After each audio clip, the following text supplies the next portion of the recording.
Hello my dear student, this is Sudesh Sahu from life science tutorial. चलिए बेटा, आज हमको थर्ड चैप्टर हम पढ़ेंगे जो कि हमारा पीजीटी पेड कोर्स का थर्ड चैप्टर है। पहले चैप्टर में हमने कंप्लीट किया था बेटा सेल, ठीक है, यूनिट ऑफ लाइफ वो हमने कंप्लीट किया था।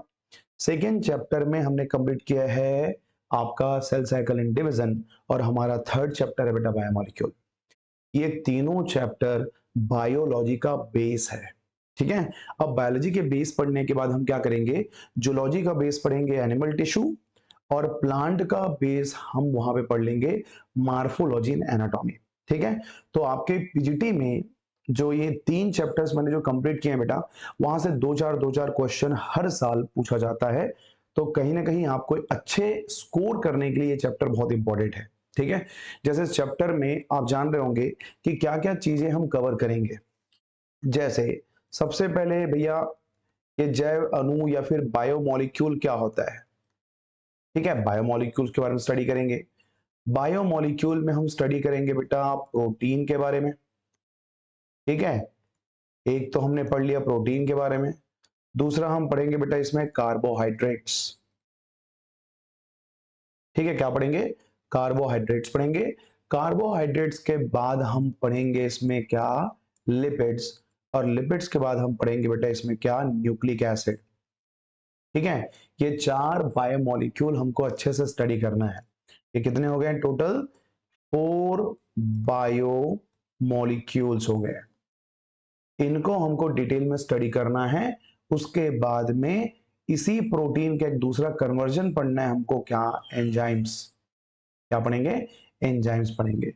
मतलब ये कि भैया इस चैप्टर में प्रोटीन कंप्लीट कर देंगे, कार्बोहाइड्रेट कंप्लीट करेंगे, लिपिड कंप्लीट करेंगे, न्यूक्लिक एसिड तक को भी कंप्लीट करेंगे, इंक्लूडिंग एंजाइम भी पढ़ेंगे, ठीक है। एंजाइम क्या है, एंजाइम का क्लासिफिकेशन कैसा होता है, ईसी नंबर क्या है बेटा, वी मैक्स क्या होता है, के वैल्यू क्या होते हैं, सबके बारे में इसी चैप्टर में हम कवर करेंगे। तो आई होप कि आप सभी तैयार हैं। बहुत अच्छा कंटेंट डिलीवर कर रहा हूं, तो जितना हो सके आप उसको एक्सेप्ट कर लो, ठीक है। और ये चैप्टर जैसे ही कंप्लीट होगा, तो हमने जैसा कि प्रॉमिस किया हुआ है कि भाई उतने ही बेहतर क्वेश्चन, कितने क्वेश्चन, 50, हर चैप्टर के 50 क्वेश्चन मैं वीडियो के थ्रू प्रैक्टिस करवाऊंगा, और 50 क्वेश्चन का होगा आपका टेस्ट पर चैप्टर। 100 क्वेश्चन मैं प्रैक्टिस कराऊंगा। टोटल 38 चैप्टर में मैंने डिवाइड किया है, 38 इंटू 100, 3800 क्वेश्चन हम प्रैक्टिस करेंगे, ठीक है। तो भाई मुझे लगता है कि 3800 क्वेश्चन जब प्रैक्टिस करेंगे तो हम तो बायोलॉजी में बहुत एक्स्ट्रा एडवांस हो जाएंगे, ठीक है। तो चलिए इनके बारे में हम देखते हैं लाइन बाय लाइन। तो सबसे पहले बेटा इंट्रोडक्शन थोड़ा सा देख लेते हैं, ठीक है। सबसे पहले हम पढ़ लेते हैं क्या, इंट्रोडक्शन। इंट्रोडक्शन में दो चीजें आपको जानना है बेटा, एक बायोकेमिस्ट्री क्या है, ठीक है। और दूसरा बायोकेमिस्ट्री में एक्चुअल में क्या पढ़ना है बेटा, बायोमोलिक्यूल पढ़ना है। तो एक हो गया तुम्हारा बायोकेमिस्ट्री, और दूसरा हो गया बेटा बायोमोलिक्यूल, ठीक है। तो बायो मतलब कि लिविंग ऑर्गेनिज्म में केमिस्ट्री की बात कर रहे हैं, मतलब कोई भी केमिकल कंपाउंड, एलिमेंट्स या सब्सटेंस, ठीक है। तो बायोकेमिस्ट्री में क्या हो जाएगा बेटा, स्टडी अबाउट क्या, या तो वो हो सकता है एलिमेंट्स हो, या तो हो सकता है बेटा वो सब्सटेंस हो, एलिमेंट, सब्सटेंस और कंपाउंड, ठीक है। Which are produced, which are produced in, produce in what बेटा, लिविंग ऑर्गेनिज्म, ठीक है भाई। ये लिविंग ऑर्गेनिज्म में प्रोड्यूस होते हैं, तो ऐसा हम यहाँ पे मेंशन कर देते हैं, ठीक है। चलो इसको हिंदी में थोड़ा सा कन्वर्ट करते हैं। क्या बोलेंगे भाई कि यह विज्ञान की वह शाखा है बेटा, मतलब बायोलॉजी का एक ब्रांच कह सकते हैं, बायोलॉजी का एक ब्रांच है जिसमें, ठीक है, जिसमें अणु या फिर बोल सकते हैं परमाणु, या फिर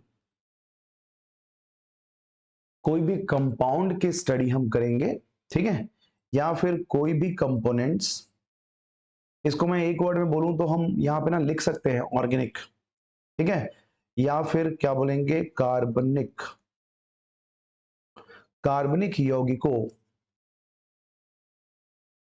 ठीक है, के स्टडी करते हैं जो जीवों में बनते हैं बेटा। जो जीवों में ऑर्गेनिक कंपाउंड बनते हैं उन सभी चीजों को स्टडी करना क्या कहलाता है, बायोकेमिस्ट्री कहलाता है, ठीक है, बायोकेमिस्ट्री कहलाता है।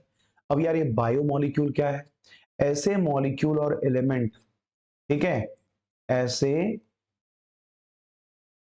मॉलिक्यूल्स और एलिमेंट्स जिसका निर्माण, जिसका निर्माण लिविंग ऑर्गेनिज्म में होती है, ठीक है, लिविंग ऑर्गेनिज्म में होती है, ठीक है, ऐसे बायोमोलिक्यूल को, ऐसे मॉलिक्यूल को हम बायोमोलिक्यूल कहेंगे। एग्जाम्पल क्या क्या है, तो एक तो सबसे मेन क्या बेटा, प्रोटीन है, प्रोटीन के बाद क्या है तुम्हारा, कार्बोहाइड्रेट्स है, ठीक है, हाइड्रेट्स है, कार्बोहाइड्रेट्स के बाद क्या बेटा, लिपिड है, लिपिड बोलो या फिर इसको बोल दो क्या, वसा बोल दो, ठीक है, और क्या बेटा, न्यूक्लिक एसिड है, न्यूक्लिक एसिड है, ठीक है, और क्या है, तो एक और ऐड कर देते हैं, एंजाइम है। इन सभी को हम क्या कहते हैं, बायोमोलिक्यूल। एक्चुअल में इस चैप्टर में हमको ना बेटा यही पढ़ना है कि भैया कौन कौन से बायोमोलिक्यूल हैं, क्या उनकी कैटेगरी है, और नेचर क्या होते हैं, क्या वो पॉलीमर है, क्या वो मोनोमर है, इन सब के बारे में हमको डिटेल स्टडी करना है, ठीक है।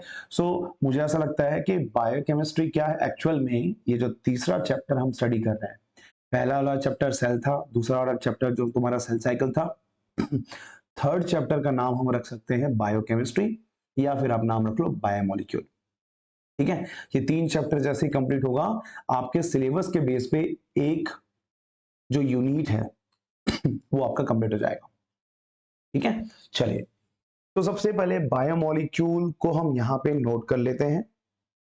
ये देखो यहां पे नए पेज में हम बायोमोलिक्यूल को नोट कर लेंगे, और मुझे बस इतना बता दो कि भाई ये जो बायोमोलिक्यूल है बेटा वो पॉलीमर है क्या। तो सबसे पहले मैं यहाँ पे हेडिंग डाल रहा हूं, ये बंदा बना हुआ है पॉलीमर से, और पॉलीमर किसी न किसी मोनोमर से बनता है, ठीक है, पॉलीमर जो है वो किसी न किसी मोनोमर से बनता है, और मोनोमर के बीच में बेटा बॉन्ड्स होते हैं तभी वो पॉलीमर बनता है। तो पॉलीमर बना हुआ है मोनोमर, और मोनोमर में क्या प्रेजेंट होते हैं, तो बहुत सारे मोनोमर के बीच में बॉन्ड्स होते हैं, ठीक है। तो चलिए, पहला पॉलीमर है आपका प्रोटीन, कौन है, ये आ गया बेटा आपका प्रोटीन। दूसरा जो पॉलीमर है उसका नाम है न्यूक्लिक एसिड, ठीक है, दूसरे वाले बंदे का नाम क्या है, न्यूक्लिक एसिड। थर्ड नंबर के बंदे का नाम है बेटा कार्बो, ठीक है, हाइड्रेट।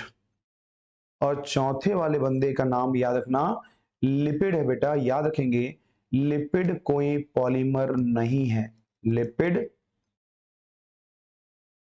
पॉलीमर नहीं है, इस बात को याद रखेंगे, ठीक है। चलिए, अब सबसे पहले देखो बेटा, प्रोटीन बना हुआ है, प्रोटीन को और क्या कह सकते हैं पता है ना, प्रोटीन को कहते हैं पेप्टाइड चेन कहते हैं, प्रोटीन को क्या कहते हैं, पेप्टाइड चेन कहते हैं। चलिए, प्रोटीन बना हुआ है अमाइनो एसिड से, क्या बोलेंगे इसको, अमीनो एसिड से बना हुआ है। न्यूक्लिक एसिड बना हुआ है बेटा न्यूक्लियोटाइड से, किससे बना है, न्यूक्लियोटाइड से। आपका जो कार्बोहाइड्रेट होता है वो बना है बेटा मोनोसैकेराइड से, कैसे बना है, मोनोसैकेराइड से। कार्बोहाइड्रेट को आप बोल सकते हैं पॉलीसैकेराइड, पॉलीसैकेराइड, सैकेराइड कह सकते हैं, और पॉली बना है मोनो से। और बेटा जो तुम्हारा लिपिड है ना, वो एक तरह का लॉन्ग चेन फैटी एसिड होते हैं, तो ये बनता है बेटा फैटी एसिड चेन से, फैटी एसिड के चैन से बनता है। ये हो गए इनके मोनोमर। हाँ, यहाँ पे लिपिड याद रखना बेटा कि लिपिड पॉलीमर नहीं है, वो सिंपल सा मोनोमर ही है बोल सकते हैं, कोई नया कैटेगरी इसके लिए मत बनाना। ठीक है, अब यहाँ पे देखो, जो तुम्हारा प्रोटीन है वो अमीनो एसिड से बना हुआ है बेटा। जैसे मान लो ये अमीनो एसिड है, ये अमीनो एसिड है, ये अमीनो एसिड है, ये अमीनो एसिड है। कितने अमीनो एसिड हो गए? 4। तो दो अमीनो एसिड के बीच में जो बॉन्ड्स होगा उसका नाम क्या है? इन बॉन्ड्स का नाम है बेटा, यहां पे आता है पेप्टाइड बॉन्ड। क्या आता है? Peptide bond. क्या कहेंगे? पेप्टाइड बॉन्ड के नाम से जानेंगे, या फिर इसी को हम कहते हैं एमाइड बॉन्ड। या तो पेप्टाइड बॉन्ड बोलो या तो एमाइड बोलो, एमाइड बॉन्ड कहते हैं। ठीक है, अब देखो, तुम्हारे न्यूक्लियोटाइड जो है वो दो चीजों से मिलकर बनती है। एक तो बेटा न्यूक्लियोसाइड, देख लो, न्यूक्लियोटाइड बना है साइड प्लस फॉस्फेट ग्रुप से। ठीक है, और न्यूक्लियोसाइड भी दो चीजों से मिलकर बनता है, nitrogenous base plus pentose sugar. मतलब ये बंदा भी nitrogenous base plus pentose sugar से मिलकर बना है। मतलब आपका जो न्यूक्लियोटाइड है वो तीन चीजों से बना है, नाइट्रोजनस बेस, पेंटोज शुगर और फॉस्फेट ग्रुप। ठीक है, अब इन तीनों के बीच में क्या क्या बॉन्ड होता है, तो यहां थोड़ा सा ऐसा करते हैं कि बॉक्स में इसको ना कवर कर लेते हैं, ताकि ये क्लियर रहे कि कहां तक के चीजों को हम बोल रहे हैं। ठीक है, इस बॉन्ड्स के अंदर में हम इसके बॉन्ड लिखेंगे। चलो भाई, इनमें बॉन्ड्स क्या क्या होते हैं बेटा? एक तो होता है ग्लाइकोसाइडिक बॉन्ड। ठीक है, पढ़ेंगे ग्लाइकोसाइडिक बॉन्ड, या फिर इसको बोल सकते हैं ग्लाइकोसिडिक बॉन्ड। ठीक है, ग्लाइकोसिडिक बॉन्ड हो गया।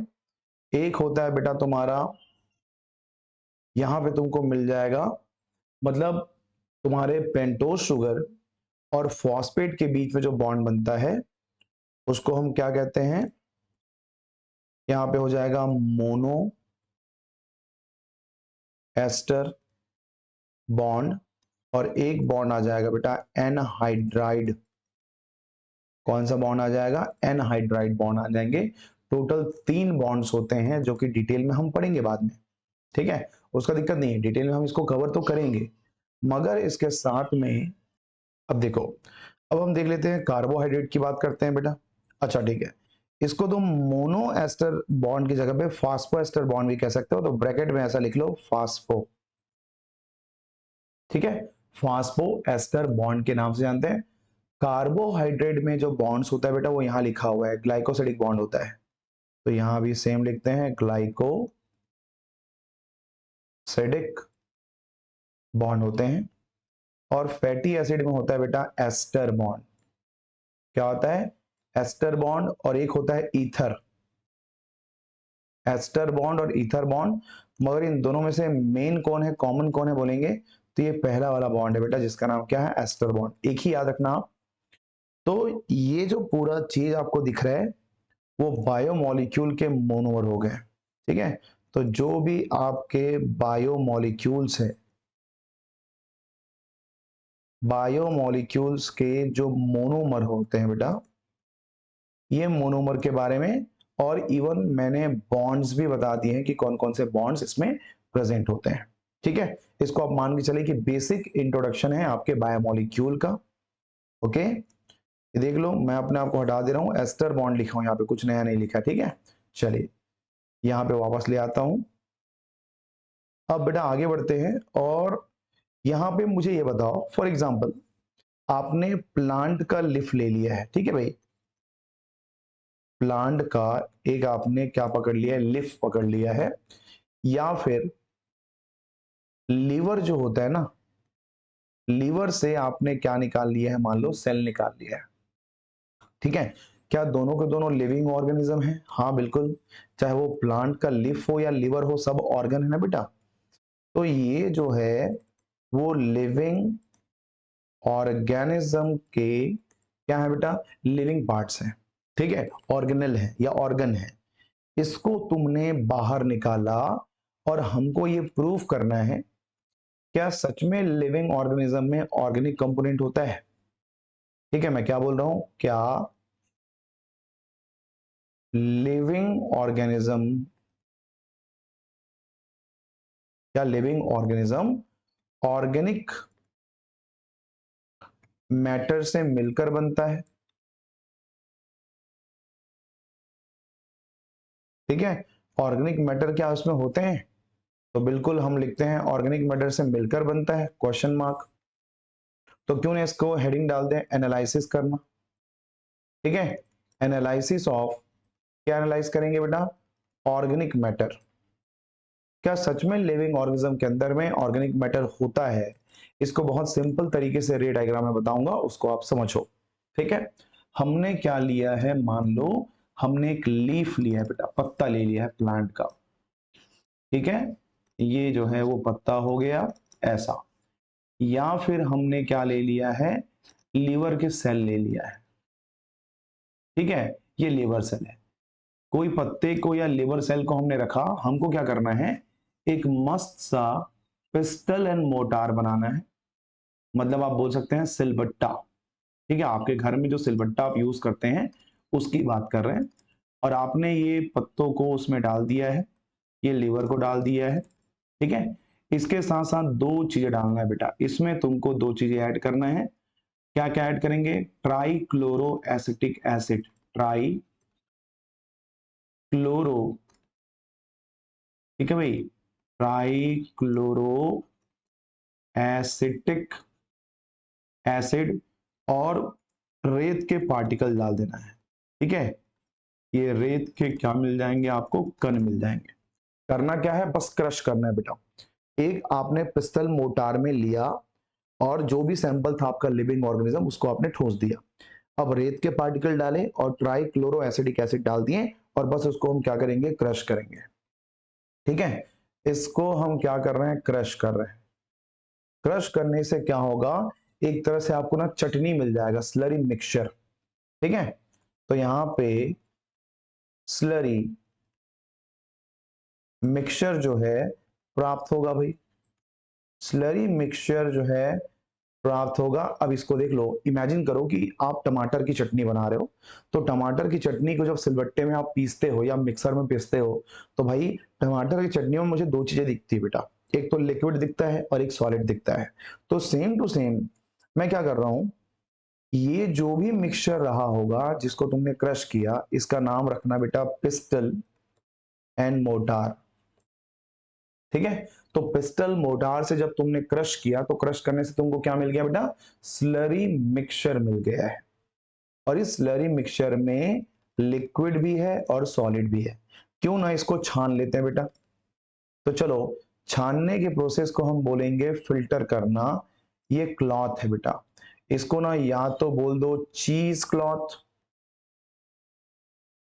चीज क्लॉथ, या फिर बोल देंगे कॉटन क्लॉथ। चीज या फिर कॉटन के क्लॉथ का यूज करेंगे। और यहां पे हम प्रोसेस कर रहे हैं क्या, फिल्ट्रेशन।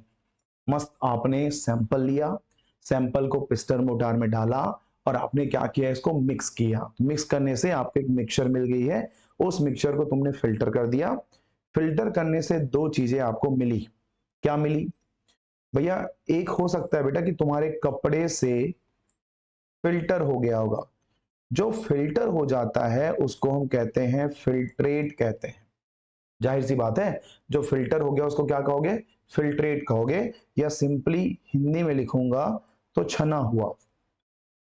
ठीक है भाई, वो छन गया है, मान के चलो सेपरेट हो गया है। और दूसरा आपको मिलेगा बेटा जो फिल्टर नहीं हुआ है। तो जो फिल्टर नहीं हुआ है उसको रुक गया है बोलेंगे, और रुका हुआ को बोलते हैं रिटेंटर। क्या कहते हैं, रिटेंटर, मतलब फिल्टर में रुका हुआ है। मतलब जब आप कपड़े से उसको छानते हैं तो छानने से आपको दो चीजें मिलती है। एक जो छन जाता है उसको हम कह देंगे फिल्ट्रेट, और दूसरा जो छन नहीं पाता है उसको हम क्या कह देंगे बेटा, यहाँ पे रिटेंटर कह देंगे। आप समझो। अब मुझे बताओ, जो फिल्टर से छन के नीचे गिर गया है, क्या वो लिक्विड है बेटा? तो लिक्विड है, मतलब जो हमने ट्राई क्लोरो एसिडिक एसिड डाला था उसमें ये डिसॉल्व हो गया है। तो डिसॉल्व हो गया तो क्यों ना इसका नाम रख दूं मैं एसिड सॉल्युबल पुल रख दूं, मतलब एसिड में सॉल्युबल था। ठीक है, तो एसिड में घुलनशील और एसिड में अघुलनशील बोल देंगे। तो देखो फिल्ट्रेट जो मिला है उसको हम कह देंगे एसिड सॉल्युबल पूल कह देंगे बेटा। पूल नहीं ना, पूल कहेंगे। मतलब यहां पे एसिड में घुला हुआ या अम्ल में घुलनशील जो होगा वो एसिड सॉल्युबल पूल, और जो सॉल्युबल नहीं हो पाया उसको हम क्या कहेंगे? तो एसिड इनसॉल्युबल कहेंगे बेटा। एसिड इनसॉल्युबल क्या कहेंगे? इसको पूल कहेंगे। मतलब अम्ल में ये क्या हो जाएगा? अघुलनशील हो जाएगा। ये लो। अब मुझे बताओ, जो छोटे मॉलिक्यूल होते हैं वो बेटा एसिड में घुल जाते हैं, जो बड़े मॉलिक्यूल होंगे वो एसिड में नहीं घुलता है। तो बात समझना, जो फिल्ट्रेट में मिला है वो सॉल्युबल पुल में आता है, जो रिटेंटर में मिला है वो आता है एसिड इनसॉल्युबल पुल में आता है। दोनों में डिफरेंस समझ में आ गया बेटा? जो घुल गया है वो छोटे मॉलिक्यूल होंगे, मतलब मुझे यहां मिल जाता है माइक्रो बायो मॉलिक्यूल। मुझे यहां क्या मिल गया? सूक्ष्म जैव अणु मिल गए बेटा। ठीक है, यहां पे मिल गया मुझे सूक्ष्म जैव अणु। और ये जो रिटेंटर वाला है या एसिड सॉल्युबल जो पूल से आपको मिला है, इसमें आपको क्या मिल गया? तो मैक्रो। ठीक है, मैक्रो बायो मॉलिक्यूल्स मिल गया। मैक्रो बायोमॉलिक्यूल्स को क्या कहेंगे बेटा? बड़ा है तो बोल देंगे दीर्घ जैव अणु। अब यार ये सूक्ष्म और दीर्घ क्या है? तो यहां देखो, ये जो मोनोमर है वो सूक्ष्म होंगे और जो पॉलीमर है वो क्या है बेटा? दीर्घ है। सिंपल सी बात है। तो चलो, क्या क्या मिलेगा तुमको मोनोमर में? तो मोनोमर के एग्जांपल यहां पे नोट करते हैं। सूक्ष्म वाले में बेटा शुगर मिलेगा। हाँ, शुगर मतलब कौन? मोनोसैकेराइड मिलेंगे। ठीक है, नाइट्रोजिनस बेस मिलेगा। नाइट्रोजिनस बेस मिलेगा। ठीक है, अच्छा, कौन कौन मोनोमर है उसको देख लो यार। अमीनो एसिड मिलेंगे। देखो अमीनो एसिड क्या बनाता है? यहां अमीनो एसिड से बनता है प्रोटीन, तो अमीनो एसिड यहां मिलेगा, प्रोटीन यहां मिलेगा। ए लिख दिया हो ना, अमीनो एसिड को ए लिख दिया हो। शुगर यहां मिला तो यहां क्या मिलेंगे तुमको? पॉलीसेकेराइड्स मिलेंगे। पॉलीसेकेराइड्स मिलेंगे। ठीक है, ठीक, ये भी समझ में आ गया। यहां पे तुमको मिलेगा बेटा न्यूक्लियोटाइड। यहां मिलेगा न्यूक्लियोटाइड मिलेगा, और न्यूक्लियोटाइड किससे बनता है? तुम्हारे नाइट्रोजनस बेस से, तो यहां मिलेंगे। ये लोग तो मिलेंगे, मगर एक गड़बड़ है यहां पे। मैंने आपको बताया था कि बंदा जो लिपिड है वो कौन है बेटा? पॉलीमर नहीं है, मतलब ये मोनोमर है। और मोनोमर को मिलना कहाँ चाहिए? माइक्रो में मिलना चाहिए, मगर ऐसा नहीं होता। लिपिड मिलता है हमको कहां पे? मैक्रो बायोमोलिक्यूल में। और मैक्रो बायोमोलिक्यूल मतलब पॉलीमर की बात हो रही है, मगर यार लिपिड तो पॉलीमर नहीं है। ठीक है ना, लिपिड क्या है? पॉलीमर नहीं है।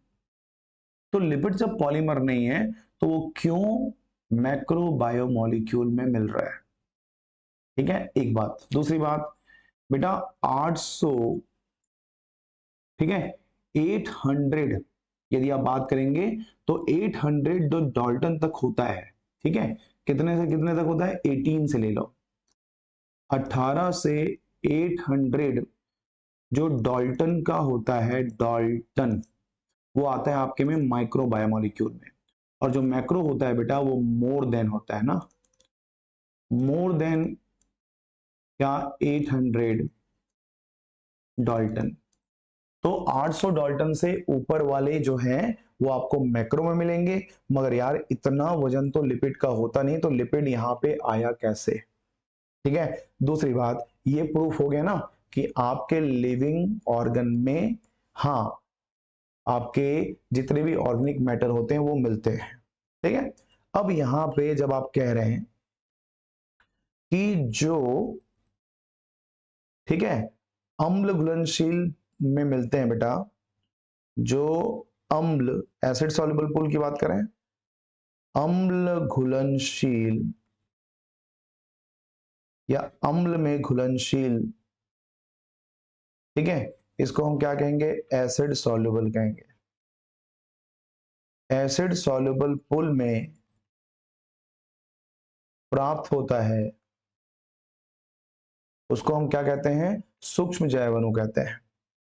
इसको हम क्या कहते हैं, सूक्ष्म जैव अणु कहते हैं बेटा।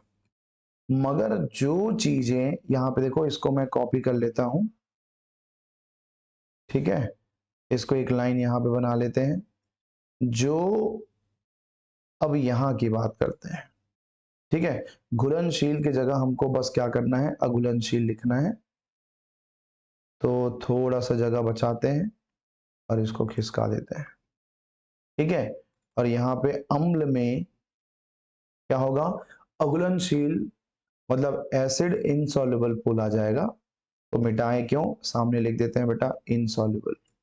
एसिड इनसॉल्युबल में प्राप्त होता है वो कहलाता है बेटा दीर्घ अणु, दीर्घ जैव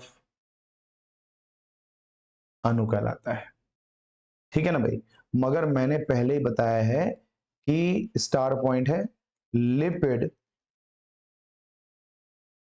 जो कि मोनोमर है। मोनोमर मतलब होता है माइक्रो, माइक्रो बायोमोलिक्यूल है, मगर कहां मिलता है ये, छोटे होने के बावजूद ये तुमको एसिड इंसॉल्युबल पूल में मिलते हैं। मगर लिपिड हमें एसिड इंसॉल्युबल पूल में मिलता है, एसिड इनसॉल्युबल पूल में प्राप्त होता है। क्यों, ये बात समझ में आ गई। दोनों क्वेश्चन आते हैं भाई कि जब ये बंदा मोनोमर है तो इनसॉल्युबल पूल में क्यों आता है, उसका एक रीजन, और कौन से पूल में प्राप्त होता है, तो आप बोल देना एसिड इनसॉल्युबल पूल में प्राप्त होता है। ओके, अब बात आती है बेटा कि लिपिड के जो मोनोमर होते हैं ये जब कहीं आपके एक्वस सॉल्यूशन में, मतलब जहां पे वाटर है, ठीक है, तो आपको तो पता है कि ये लिपिड है, और लिपिड जो है वो नॉन पोलर होता है, ठीक है।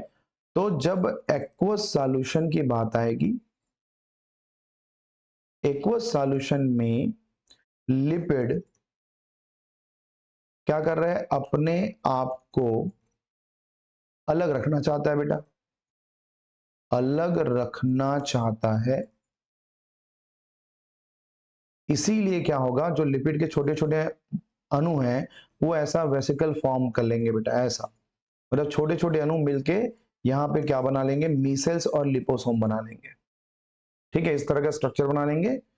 मतलब लिपिड के कण, लिपिड के कण आपस में मिलकर,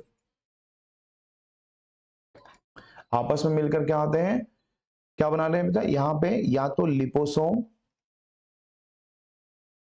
या फिर मीसेल्स बनाते हैं,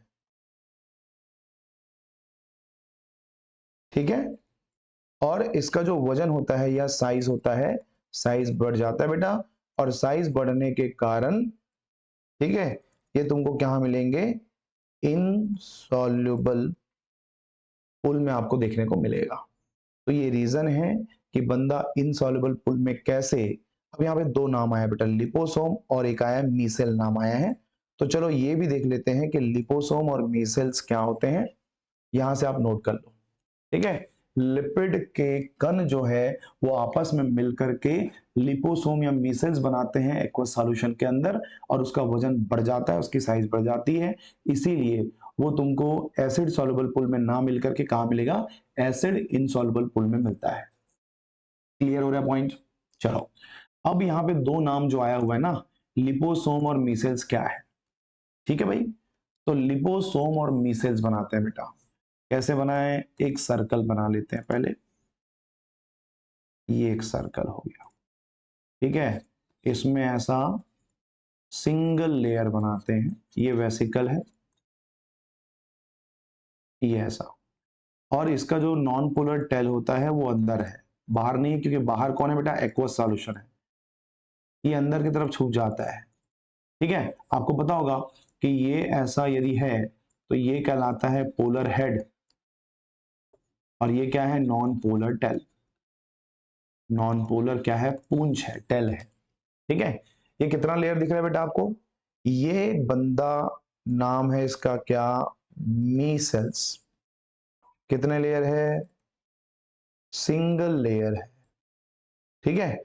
यहाँ पे नॉन पोलर कहाँ है, नॉन पोलर जो पूंछ है, टेल है, वो अंदर मिलेगा, और जो पोलर हेड है वो कहाँ मिलेगा आपको, बाहर मिलेगा। मगर यदि मैं एक स्ट्रक्चर और बनाऊं, जो आप देखेंगे तो समझ जाएंगे, ठीक है। ये एक हो गया, ये दूसरा हो गया, ये कुछ इस तरह से, ये लो। अब देखो यार, ये लिपिड बाइलेयर देखो, ठीक है। ये दो लेयर से मिलके बना हुआ है, एक लेयर यहां है और एक लेयर यहां है,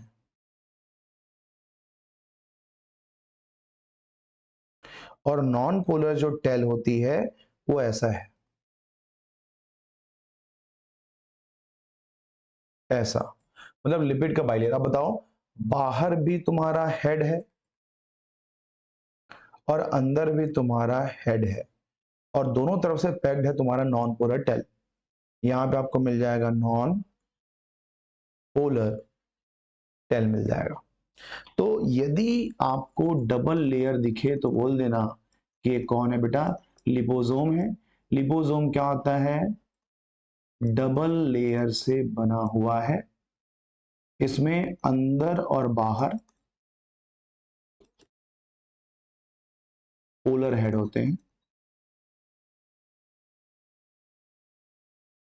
ये लो, तो ये स्ट्रक्चर कहां बनेंगे, ये दोनों स्ट्रक्चर पानी के अंदर बनते हैं बेटा, एक्वस सॉल्यूशन में बनते हैं दोनों संरचना, ठीक है। मैं कहां रखा हूं अपने आप को, यहां ना, ठीक है, यही रहने दो। दोनों संरचना जो है वो पानी के अंदर बनता है, मतलब एक्वस सॉल्यूशन के अंदर में इस तरह का स्ट्रक्चर प्रोड्यूस होता है, ठीक है। तो ये हो गया बेटा तुम्हारा ऑर्गेनिक कंपोनेंट की पहचान करने की बात हो गई। क्यों ना ऐसा करें कि हम ये भी पता कर लें कि क्या लिविंग ऑर्गेनिज्म में, क्या लिविंग ऑर्गेनिज्म में ये भी होता है क्या, क्या इनऑर्गेनिक होता है क्या, इनऑर्गेनिक कंपोनेंट ब्लैक कलर में ठीक रहेगा, इनऑर्गेनिक कंपोनेंट्स भी प्रेजेंट होते हैं।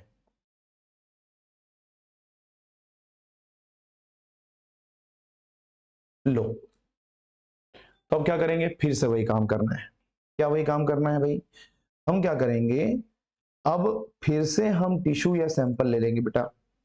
हमने एक ले लिया है सैंपल, चाहे आप पत्ता ले लो, लीफ ले लो, या फिर ले लो लीवर सेल, कुछ भी ले लो, ठीक है। अब ये मान के चलो एकदम फ्रेश आपने उठा के लाया है इसको, ये जो सैंपल है उसको, ठीक है बेटा। तो इसको हम क्या कहते हैं, फ्रेश वेट कहते हैं। इसमें आपको दोनों चीजें मिल जाएगी, ये उस कंपोनेंट का क्या है, फ्रेश वेट है। फ्रेश वेट में क्या होता है बेटा, 70 से 90% आपको क्या मिल जाएगा, वाटर मिल जाएगा। इसमें आपको ऑर्गेनिक भी मिलेगी और इनऑर्गेनिक भी मिलेगा, organic plus inorganic plus water मिलेगा। चलो, हमको क्या प्रूव करना है? इनऑर्गेनिक होता है। तो इनऑर्गेनिक होता है या नहीं उसको प्रूव करने का एक रीजन, एक तरीका है। क्या करेंगे बेटा? इसका हम पानी को रिमूव कर देते हैं। ठीक है, पानी की मात्रा को हटाना है। इसको हम कहते हैं बेटा डिहाइड्रेशन कहते हैं। क्या कहेंगे? डिहाइड्रेशन। तो डिहाइड्रेशन करने से वाटर निकल गया, रिमेनिंग अमाउंट बच गया है। क्या क्या बच गया? मेरे ख्याल से ऑर्गेनिक बच गया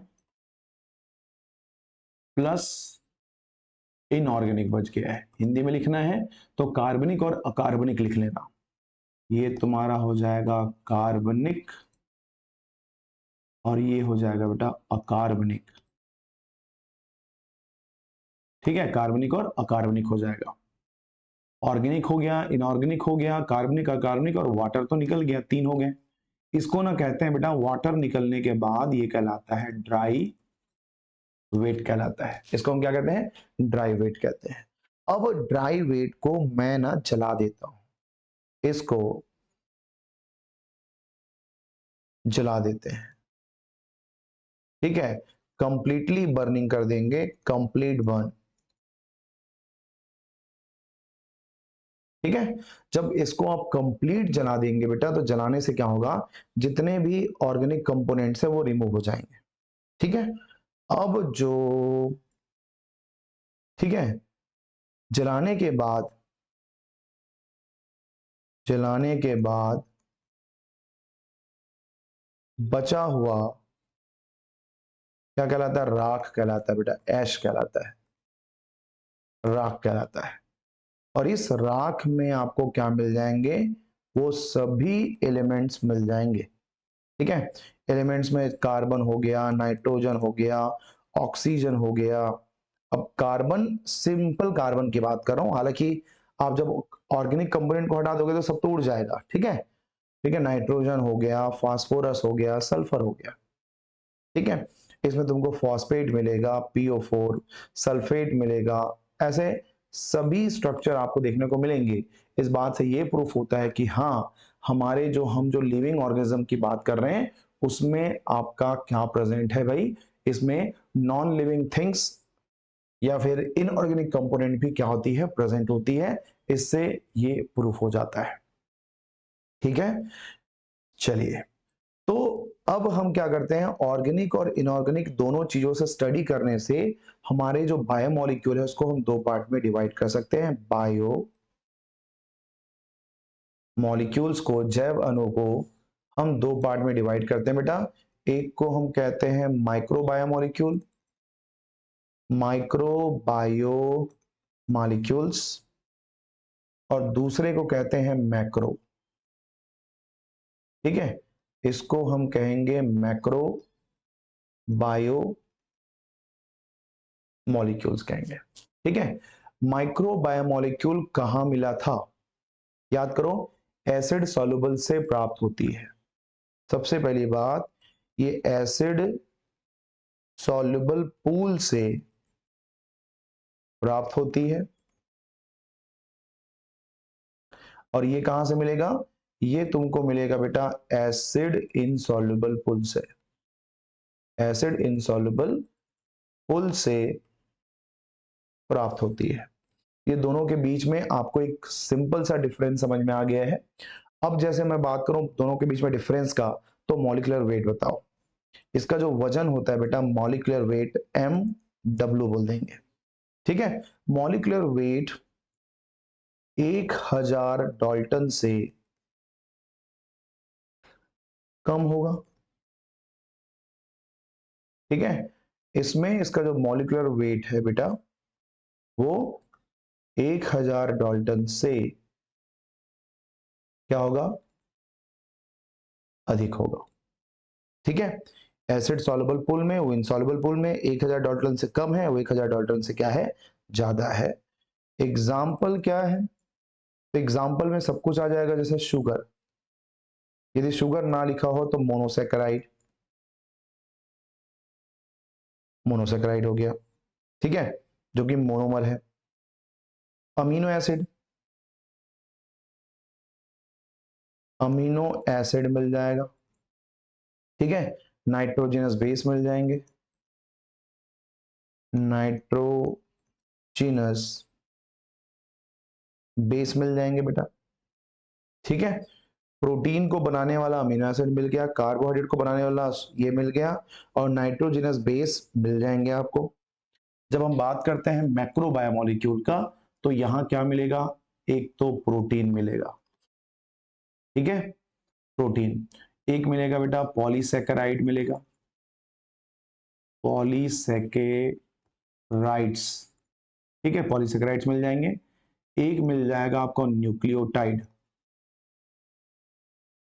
न्यूक्लियोटाइड, हालांकि ये मोनोमर है मगर न्यूक्लियोटाइड का जो मॉलिक्यूलर वेट होता है, एनसीईआरटी बुक में न्यूक्लियोटाइड को एसिड इनसॉल्युबल पूल में दिया है, मगर इसका जो वजन होता है एक न्यूक्लियोटाइड का, वो 310 320 के अराउंड होता है, तो इसको मिलना तो चाहिए यहाँ, बट अकॉर्डिंग टू एनसीईआरटी चलेंगे तो न्यूक्लियोटाइड आपको कहाँ मिल जाएगा, मैक्रो बायोमोलिक्यूल मिल जाएगा। और साथ में एक अपवाद भी मिलता है जिसको नहीं मिलना चाहिए मगर वो मिल जाता है, वो कौन है बेटा, वो है तुम्हारा वसा, या फिर इसकी बात करें तो ये बंदा कौन है, ये है बेटा लिपिड, ठीक है। इसमें आपको क्या मिल जाएगा, लिपिड मिल जाएगा, क्लियर है। मगर याद रखना कि लिपिड या वसा ये मोनोमर है, मोनोमर है, मगर ये तुमको कहां मिलते हैं, एसिड सॉल्युबल पुल से प्राप्त होता है।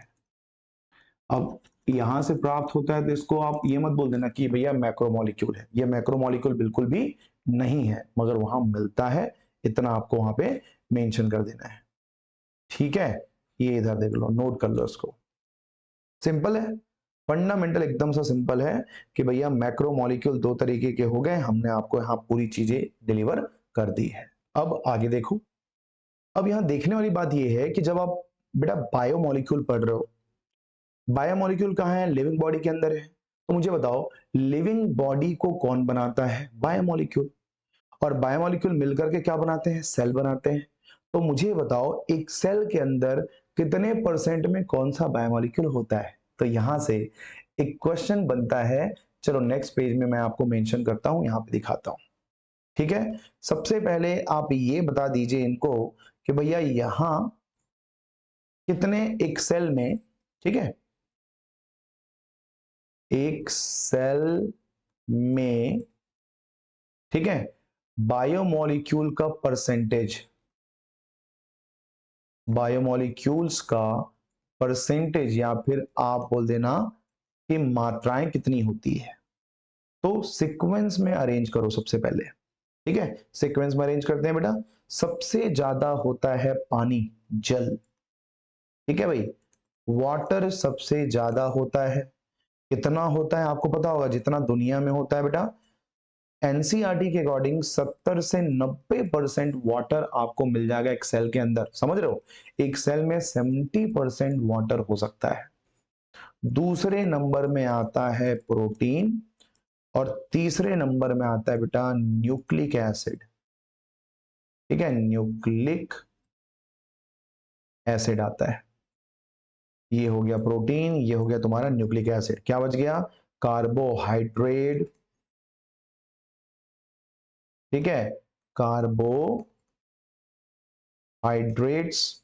और कार्बोहाइड्रेट के बाद लास्ट में आता है बेटा लिपिड, या फिर आप बोल देना वसा, और बचा खुचा जो होता है वो कौन है, आयंस होते हैं, ठीक है। आयन की बात हो गई, पूरे के परसेंटेज को लाइन टू लाइन याद करना, ये मैं रेफरेंस लिया हूं एनसीईआरटी बुक का, ठीक है, क्योंकि जब भी कभी एग्जाम होता है, सॉरी यहां पे थोड़ा सा इंटरप्शन हो गया था, वीडियो जो है वो यहाँ पे हैंग हो गया था, ठीक है, कोई इशू नहीं है। चले अब देख लो, हमको ना बेटा सीक्वेंस में परसेंटेज याद करना है। मुझे बताओ क्या वाटर ऑर्गेनिक है, नहीं है, तो बेटा यदि आपसे यहाँ पे दो क्वेश्चन पूछा जाएगा, सबसे ज्यादा मात्रा में एक सेल के अंदर क्या पाया जाता है, तो आप बोलेंगे जल पाया जाता है। वाटर की मात्रा जो है सबसे ज्यादा होती है। मगर यदि नाम लेके बोले कि कार्बनिक में, ठीक है, क्योंकि प्रोटीन कौन है आपका, कार्बनिक में आता है बेटा। सबसे ज्यादा कार्बनिक कंपोनेंट कौन सा है बोलेंगे तो आप बोल देना प्रोटीन होता है बेटा। प्रोटीन आपका 10 से 15% का रेंज आपका लेके चलते हैं।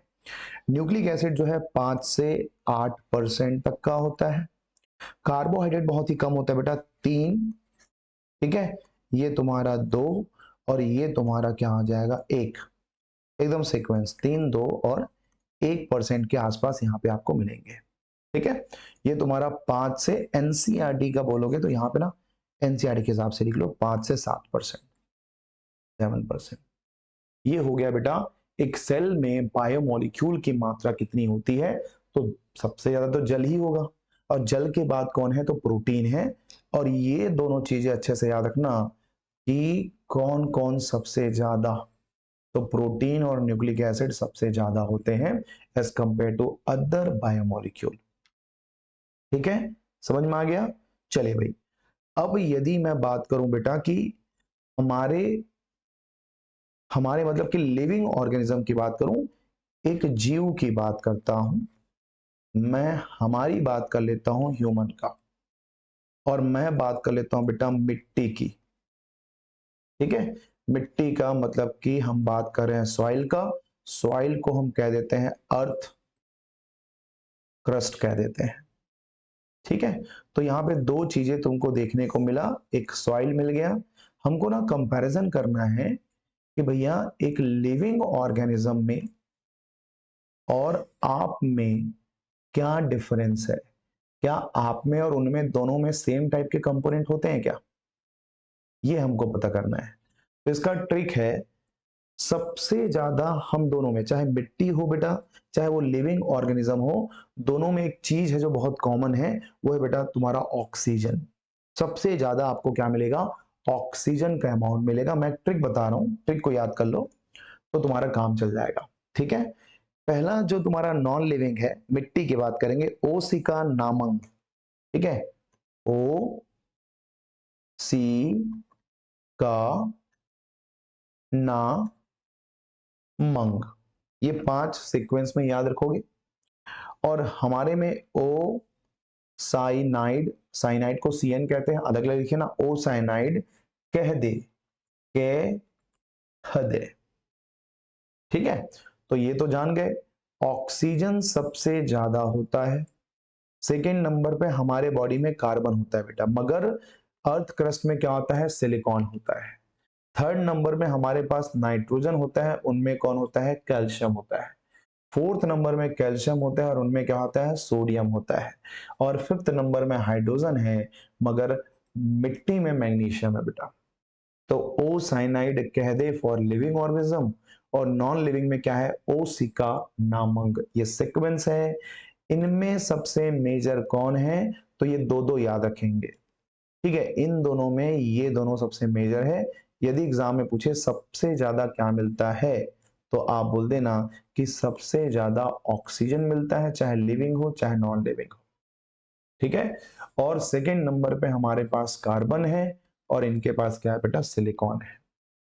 ठीक है, तो ये एक ट्रिक बनता है यहाँ पे जिससे आप बता सकते हैं। अच्छा सुनो ध्यान से, यदि हम लिविंग ऑर्गेनिज्म की बात करें, किसी भी जीव में,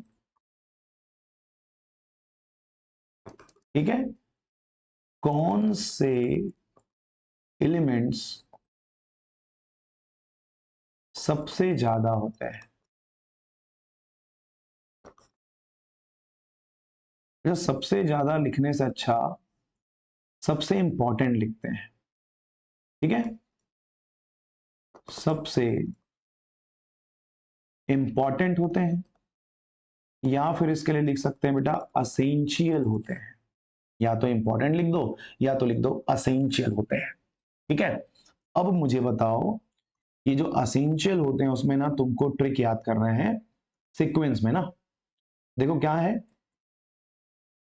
नीरज पब्लिक स्कूल, एनपीएस, ठीक है, एल्डिहाइड CHO। ये 6 एलिमेंट्स होते हैं किसी भी लिविंग बॉडी में जो सबसे ज्यादा इंपॉर्टेंट होता है। ठीक है, सबसे ज्यादा आपको क्या मिलेगा, इंपॉर्टेंट एलिमेंट्स होते हैं बेटा किसमें, लिविंग बॉडी में। ठीक है, मगर हाँ इसको मैं उल्टा लिख दिया हूं, आप क्या करना, पहले CHO को पहले लिखेंगे। ठीक है, इसको आप पहले नोट कर लेंगे और उसके बाद में आप इनको नोट कर लेना। ठीक है भाई, ये तीनों को इसके बाद, ये लो ऐसा। तो CHO, पहले CHO याद करो, फिर याद करो NPS। एग्जाम में क्या होता है, पहले वो क्या करेगा, ये 4 नाम दे देगा और बोलेगा बताओ 5th और 6th नंबर में कौन इंपॉर्टेंट है। तो सीक्वेंस है 1 2 3 4 5 और ये तुम्हारा 6। बात समझ में आ गई। ये पूरा हम नीट वाले बच्चों को स्टडी कराते हैं, वहां से क्वेश्चन तो बनते ही हैं, साथ में पीजीटी में भी ऐसे क्वेश्चन आ जाते हैं जिसमें पूछा जाता है कि किसी लिविंग बॉडी में सबसे ज्यादा कौन से एलिमेंट्स होते हैं। तो कार्बन, हाइड्रोजन, ऑक्सीजन, नाइट्रोजन सबसे ज्यादा रिक्वायरमेंट होती है और उसके बाद होता है बेटा phosphorus and sulphur. 6th element is the most essential for the all the biological activity of living organism। ठीक है, तो ये हो गया बेटा। अब इसमें एक और चीज जो आज हम ऐड करेंगे वो है मेटाबोलाइट्स। ठीक है, मेटाबोलाइट्स 2 तरह के होते हैं, उसको यहां पे नोट कर लेते हैं। मेटाबोलाइट्स, मेटाबोलाइट्स एक होता है बेटा प्राथमिक, मतलब कि प्राइमरी, प्राइमरी मेटाबोलाइट्स या फिर इसको क्या बोलेंगे, प्राथमिक मेटाबोलाइट्स कहेंगे।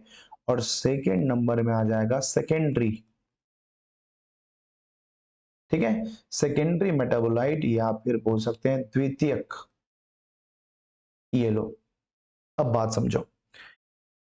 वो मेटाबोलाइट जो तुम्हारे पैदा होने के बाद या पैदा होने के पहले भी तुम्हारे बॉडी के ग्रोथ एंड डेवलपमेंट के लिए यदि काम आए होंगे तो सब क्या है बेटा, प्राइमरी मेटाबोलाइट है। ठीक है, क्या बोल रहा हूं देखना, तो ऐसे मेटाबोलाइट, ऐसे मेटाबोलाइट्स जो जीवों के ग्रोथ के लिए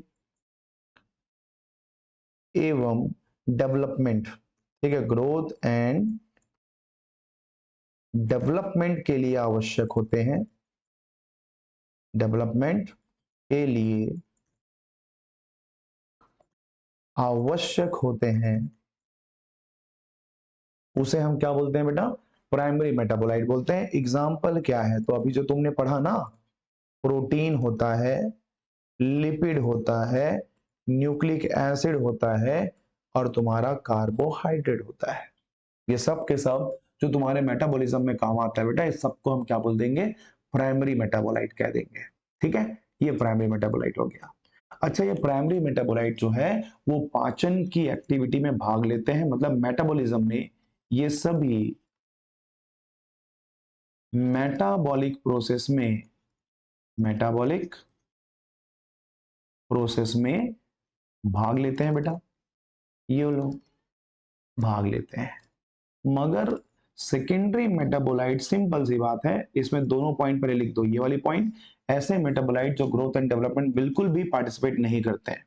ठीक है, ऐसे मेटाबोलाइट जो जीवों के ग्रोथ और डेवलपमेंट,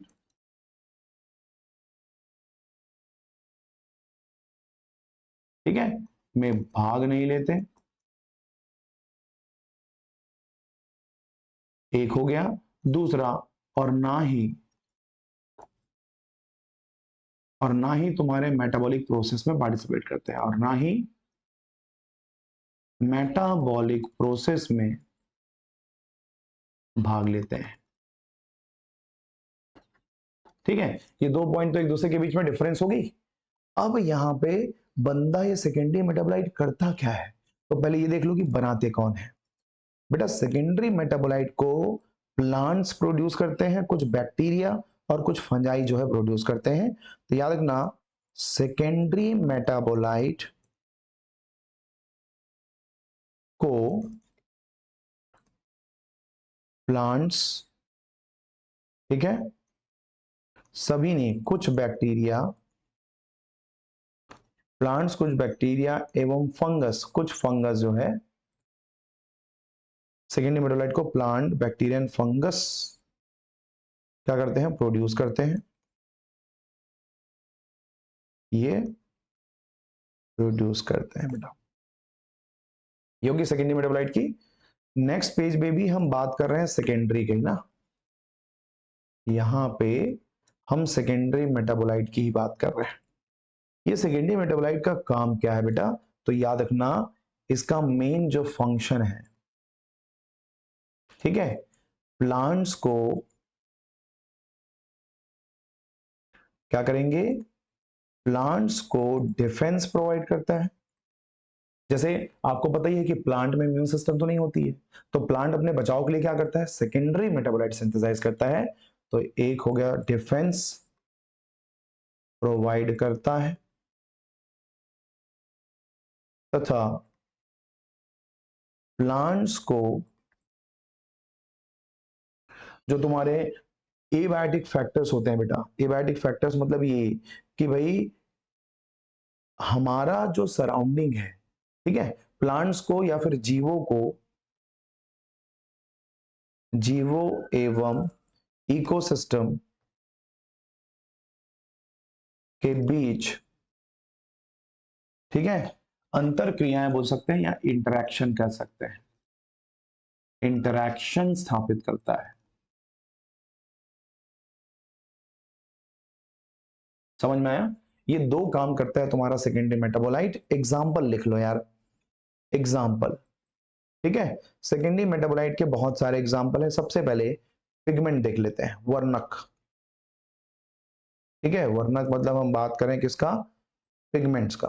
तो अकॉर्डिंग टू एनसीईआरटी, कैरोटीनॉइड और एंथोसाइनिन, ठीक है, कैरोटीनॉइड और एक क्या है बेटा, एंथोसाइनिन है, ठीक है, एंथोसाइनिन, ये तुम्हारे वर्णक में आते हैं। उसके बाद में जो सेकेंडरी मेजर सेकेंडरी मेटाबोलाइट की हम बात करें, हायर लेवल में हम पढ़ते हैं सेकेंडरी मेटाबोलाइट में टर्पेनॉइड्स, एल्कोलाइड्स को ही पढ़ते हैं। तो ये आ गया तुम्हारा एल्केलॉइड्स, एल्केलॉइड्स,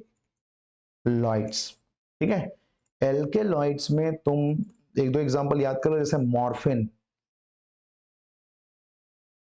मॉर्फिन अच्छे से याद रखना क्योंकि मॉर्फिन को हम ड्रग्स एब्यूज में पढ़ेंगे। और एक नाम है बेटा कोडेइन, मॉर्फिन और कोडेइन आ जाते हैं तुम्हारे एल्केलॉइड्स में, ठीक है। टर्पिन्स, टर्पिन्स में mono and di, mono and di terpene, तो याद करने की जरूरत नहीं है, टर्पिन टर्पिन लिखा हुआ है, ठीक है। ये सभी सेकेंडरी मेटाबोलाइट में आएंगे। और क्या याद कर सकते हैं, टर्पिनॉइड्स के बाद में टॉक्सिन याद कर लेना, ये काम का है। टॉक्सिन में जैसे कि एब्रीन और रिसिन है बेटा, एब्रीन और रिसिन, ये पूरा एनसीईआरटी के टेबल में जो दिया हुआ है उसी को मैं यहाँ पे एग्जांपल में मेंशन कर रहा हूँ। एक याद कर लेना ड्रग्स, ड्रग्स में एक तो कोल्चिसिन का नाम आपने सुना होगा, ठीक है, कोल्ची, कोल्चिसिन, और एक है आपका कोल्चिसिन हो गया, एक तुम्हारा हो गया विनब्लास्टिन, विन ब्लास्टिन हो गया, एक हो गया आपका क्यूरक्यूमिन, क्यूरक्यूमिन जो आपको टर्मरिक में मिलता है, ठीक है। और पॉलीमर में, पॉलीमर में एक तो हो गया बेटा रबर, ठीक है, रबर हो गया, तुम्हारे गम हो गए, मतलब तुम्हारा सैडनेस वाला गम नहीं, चिपकने वाला जो गम होता है वो हो गया, ये दोनों आ जाएंगे पॉलीमर में। इतने सारे एग्जाम्पल आपको बाय नेम याद रखना है कि कौन किस में आता है। जैसे इनमें पिगमेंट कौन है, तो पिगमेंट में कैरोटीनॉइड एंथोसाइनिन है, एल्कलॉइड्स में क्या है बेटा, तो मॉर्फिन एंड कोडोइन है, टर्पीन्स में क्या है, मोनो एंड डाई, टॉक्सिन में क्या है, एब्रिन एंड रिसिन, ड्रग्स में आपको मिल जाएगा क्या, विनब्लास्टिन और क्यूरक्यूमिन, एनसीईआरटी में लिखा हुआ है।